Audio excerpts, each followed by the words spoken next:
Enalta, a Junior Oil desconhecida, fora do radar, será que tem espaço? Será que a gente já teve uma alta relevante do preço das ações? É isso que a gente vai falar no vídeo de hoje. Então, se você gosta de ações, não esquece de se inscrever aqui no canal, de curtir esse vídeo e também de comentar se você tem as ações da Enalta ou de alguma outra Junior Oil. Então, pessoal, vamos lá, vamos dar uma olhadinha aqui no caso da Enalta. Então, antes de mais nada, eu acho que a gente tem que falar um pouquinho o que é uma Junior Oil. Então, a mais icônica de todas é a PRIO, a PetroRio. A PRIO 3, de 2017 para cá, teve uma performance aí de 11 mil por cento, então um retorno estelar. Para quem não conhece, uma Junior Oil são essas pequenas empresas de petróleo que estão hoje na bolsa. A gente conhece muito bem a Petrobras, é a grande empresa de petróleo do Brasil, ela é responsável aí por, sei lá, 70%, 80% da extração de petróleo no Brasil. Mas a gente começou a ter, nos últimos anos, algumas empresas menores que, inclusive, começaram a crescer em cima, vamos dizer assim, da rabeira da Petrobras. Então, o setor de petróleo é um setor bastante, vamos dizer assim, arriscado do ponto de vista de investimentos e de potencial retorno. Vamos dizer assim, você tem uma baixa probabilidade, quando você vai fazer uma campanha de perfuração de petróleo, você tem uma baixa probabilidade de achar, mas caso você ache, você tem um alto retorno. É o que a gente chama de high risk, high reward, ou seja, alto risco, alto retorno. Quando você tem uma empresa grande como a Petrobras, ela consegue, de fato, pulverizar bastante o seu risco. Isso aí faz com que, no longo prazo, né, na média, ela tenha bastante sucesso. Uma empresa menor, isso é mais complicado. E a fórmula que essas Junior Oils encontraram para conseguir, vamos dizer assim, conseguir ter algum sucesso, foi justamente adquirir campos maduros da Petrobras. Então, a Petrobras passou por um processo de desinvestimento de campos maduros. Eles começaram a vender campos que para a Petrobras já não fazia muito sentido. A Petro começou a se focar muito mais no pré-sal e em campos maiores. E começou a vender campos, vamos dizer assim, que já estavam em um estágio de produção mais baixo. Essas Junior Oils adquiriram campos, eles fazem um processo de revitalização e conseguem ali estender, prolongar a vida útil dos campos que a Petrobras acabou desinvestindo. A PRIO 3, então, aí acho que foi o grande case de sucesso, mas a gente também tem algumas outras empresas do setor na bolsa, né? Então, nos 2 últimos anos, a gente teve a abertura de capital da PetroRecôncavo, REC V3, e da 3R. A REC V3 teve aí uma alta de 50%, a 3R uma queda de 20% aí desde 2021. E aí, por fim, a gente tem a Enalta, que é a Junior Oil mais desconhecida, a Junior Oil mais esquecida do mercado. Bom, apesar disso, a Enalta ela tem aí um histórico, vamos dizer assim, até que longo na bolsa. A empresa tem mais de 10 anos de bolsa, só que ela tinha um outro nome. Ela tinha o nome de QGEP, Queiroz Galvão Extração de Petróleo. A gente nota que de 2011 até 2016, a QGEP, né, na época, a QGEP, teve aí uma queda de 80%, então as ações passaram por um perrengue horroroso. Mas tem que entender que isso aí foi também muito motivado por uma queda abrupta do petróleo. A gente teve aí um petróleo que, durante 2016, chegou a acumular uma queda de 70%. Então, em laranja aqui a gente tem o preço do petróleo. Houve, então, a recuperação. A Enalta também acabou acompanhando ali uma boa parte da recuperação do preço do petróleo. Mas é uma empresa que ela ainda tem passado por muitos percalços, e é isso que a gente vai discutir um pouco hoje, tá? Então, uma coisa que acontece muito recorrentemente, até para o pessoal entender, a Enalta hoje ela tem 2 campos de exploração, um é o campo de Manati, que é basicamente um campo de gás pequeno, e o outro campo é o grande campo que a empresa tem, que é o campo de Atlanta. O campo de Atlanta, eles operam usando um navio chamado FPSO, tá? E esse navio, que a Enalta opera, que é a Petrojar 1, ela é uma embarcação extremamente antiga. A Enalta, dentro do campo de Atlanta, ela iniciou o seu processo com o chamado Sistema de Produção Antecipado. É um sistema e, pelo próprio nome, ele tinha uma ideia de ser uma coisa temporária. Você faz ali uma campanha em que você começa a fazer testes, entender bastante como é que é aquele campo, para depois então entrar e implementar um sistema que a gente chama de sistema definitivo. O que aconteceu é que a Enalta, ela tinha o campo de Atlanta junto com um consórcio. Então ela tinha em parceria ali a Domo, que é a antiga OGX, e uma outra empresa estrangeira. Por conta disso, eles tiveram muita dificuldade em fazer a migração do sistema antecipado para o sistema definitivo. acabou se prolongando e o que acontece é que o sistema antecipado, ele é temporário e ele sempre dá problema, ele vive dando problema. Então a gente vira e mexe recebe aqui um comunicado de que a Enauta acabou antecipou uma parada programada para manutenção. Ou então teve algum problema numa bomba, ou então a FPSO teve alguma dificuldade, enfim.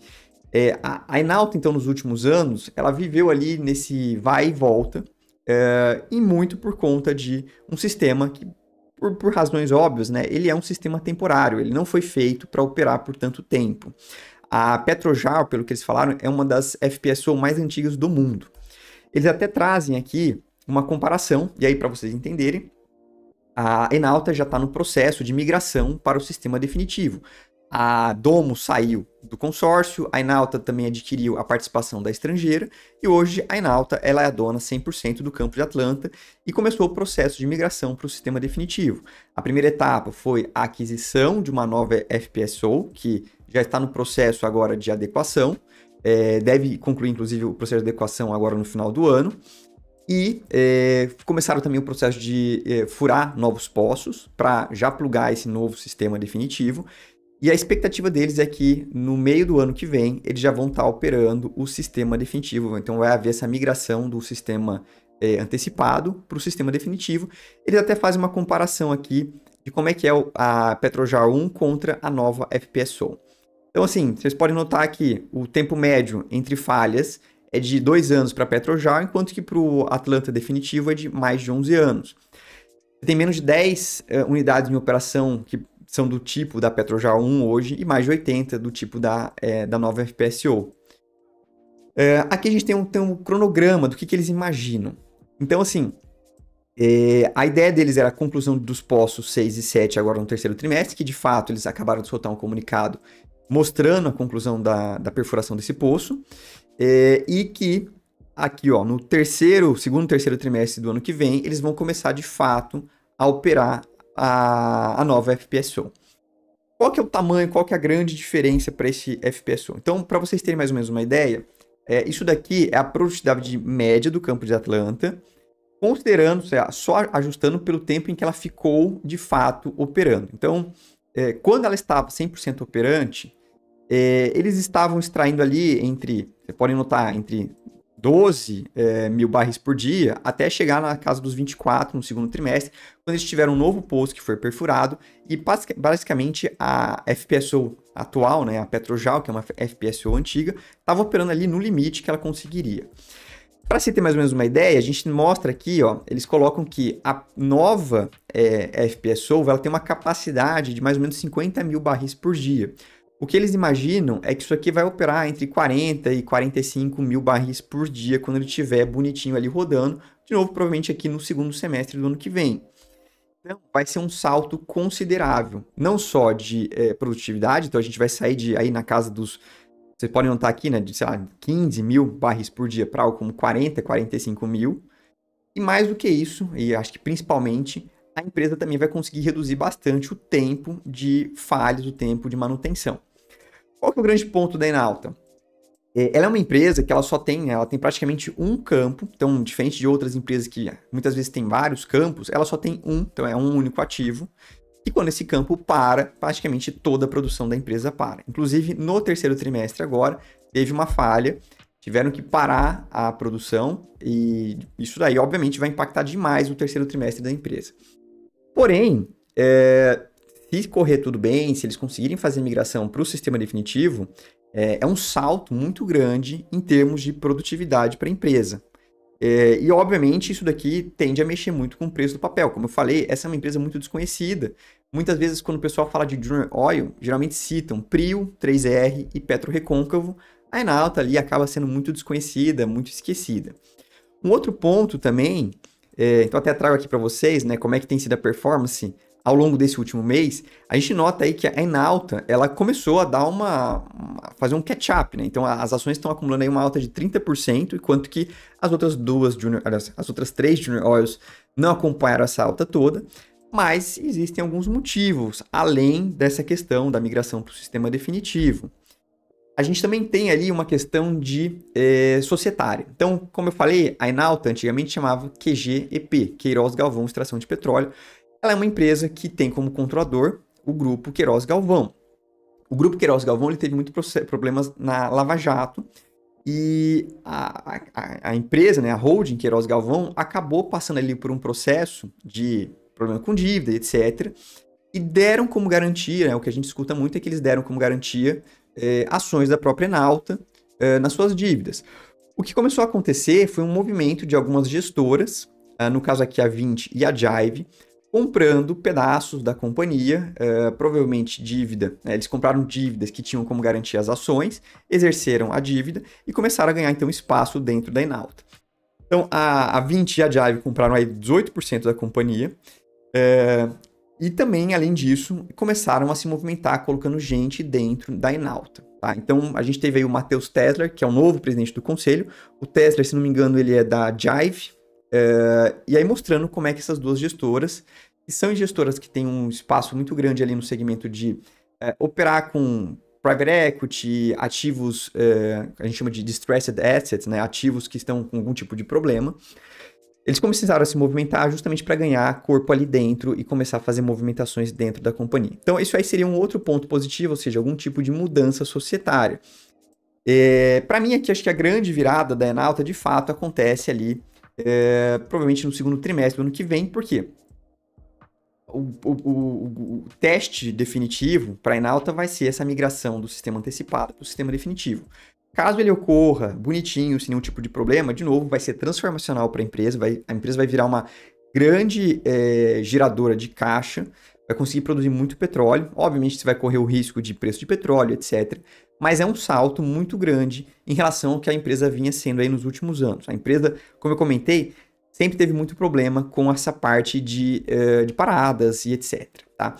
Outro ponto, pessoal, antes de mais nada, quinta-feiras, todas as quintas-feiras a gente costuma fazer lives aqui no canal às 19 horas. Então peço para vocês aí que não percam, 19 horas aqui live, a gente busca fazer uma live eu e o Floriano que a gente discute um pouco sobre ações, ou então a gente tenta trazer investidores, gestores, algum tipo de CFO, CEO de companhias abertas para compartilhar aqui com a gente como é que tem sido o mercado, tá? Então não percam aí lives todas as quintas-feiras, 19 horas.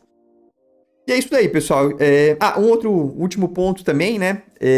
Sobre a qualidade do petróleo da Enauta. Primeiro, a Enauta ela tem um petróleo de boa qualidade, tá? Então, o petróleo aqui do Campo de Atlanta é de boa qualidade. E existe também uma opcionalidade.